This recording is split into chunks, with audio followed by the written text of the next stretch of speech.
खुलुमबाय आंनि मुलुगनां बड' निउस चेनेल साफ्रोमबो नायगिरि बिथांमोननिसिम गोजोन फुंबिलिनि बयनिसिमबो गाहाम हामलायनाय जासिहरनाय जाबाय। आसा खालामो नोंथांमोनहा गासै मोजाङै दं। बे समाव आं नोंथांमोननि सिगाङाव फुंबिलिनि मोननैसो खौरां लाना फैलायबाय। अन्नानै भिडिअखौ स्किप खालामाजासे जोबजासिम नायलांदो। दिनैनि फुंबिलिनि मोननैसो खौरांफोरा जाबाय। गिबि रादाबाव दं गोजोनथाव रादाब खौरां मोननाय जादों दि दिनै एबा 5 जानुवारियाव क'क्राझार जिल्लानि सेरफांगुरिनि नेपालपारायाव BTRनि गाहाय मावफुं सोद्रोमा मानाव गेदेर प्रमद बर' बिथाङा गंसे डिजिटेल सिनेमा हलनि अन्थाइ खाम्फा गायसनगोन होनना खौरां मोन्दों।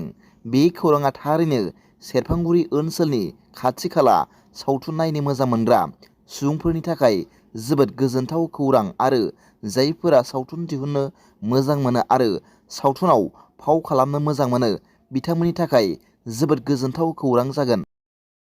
नैथि रादाबाव दं क'क्राझार जिल्लानि सिङाव थानाय गुबुन गुबुन पुलिस मावख'गिरिफोरनि गोख्रों थांखिजों गारि सालायनायाव होखानाय SOPखौ सिफायनायनि थाखाय 3 दाननि थाखाय बन्द' खालामदों।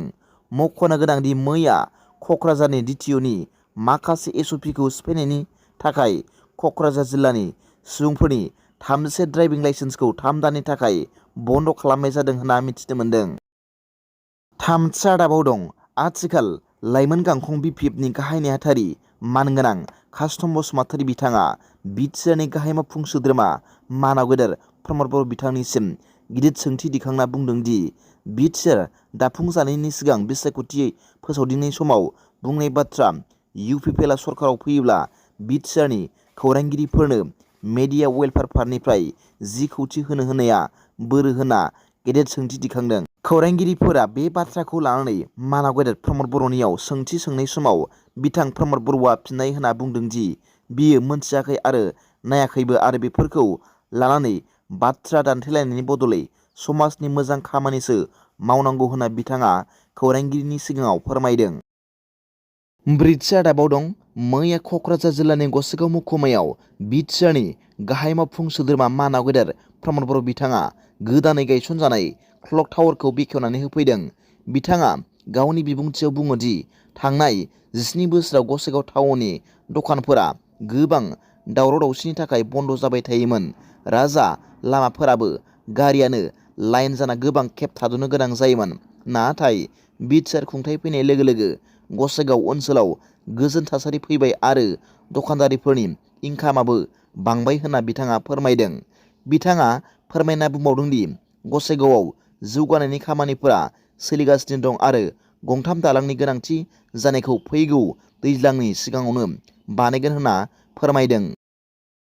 बाथि रादाबाव दं देग्लाय बोसोर 2024 मायथाइनि गुणोत्सवनि थाखो 5 आरो थाखो 6 आव होनाय सोंथि बिलाइया इंराजि रावनि जानायलाय दुलाराय बर' फरायसा आफादा दुखु मोन्दों। मिथिनो मोननाय जादों दि देग्लायनि गुणोत्सवआव होनाय थाखो 5 आरो थाखो 6 नि सानखान्थि आरो बिगियान आयदानि सोंथि बिलाइखौ बर' बिजों फरायसालियाव बर' रावनि अनगायै इंराजि रावनि खालामनायखौ दुलाराय बर' फरायसा आफादा दुखु मोन्दों आरो इयुनाव बेबादि दा खालामथों होनना आसाम सोरखारनिसिम खावलायहरदों। दथि रादाबाव दं मैया बृहस्पतिबारखालि आसामनि मन्त्रि अशक सिंघालआ क'क्राझारनि हिन्दी बिद्यापीठ फरायसालियाव गुणोत्सव फालिनायाव गाहाय आलासि महरै नुजाथिफैनानै खौरांगिरिनि सिगाङाव BTRनि गाहाय खुंगिरि मानाव गेदेर प्रमद बर'खौ बाख्नायनानै बुंदों दि थांनाय माखासे बोसोरफोराव क'क्राझाराव गिलु-बालु थासारि दंमोन नाथाय मानाव गेदेर प्रमद बर' आरो मानगोनां डक्टर हेमेन्द बिश्व शर्मानि दैदेननायाव BTRआव गोजोन थासारि फैनायजों लोगोसे फरायसालिफोराबो जौगाखांबाय आरो गोरिब नखरनि फरायसाफोराबो ACS आरो IAS जानो हाबाय होनना बिथाङा फोरमायदों। दिनैनि फुंबिलिनि मोननैसो खौरांफोरा दा बेखिनिल'मोन। भिडिअखौ मोजां मोनदोंब्ला आंनि बे मुलुगनां बड' निउस चेनेलखौ अन्नानै साबस्क्राइब खालाम आरो बेल आइकनआवबो थुनानै ला जाहाथे आं गोदान गोदान निउस आपडेट लानानै फैब्ला नोंथांनियाव सिगांग्रो नटिफिकेसन सौहैयो।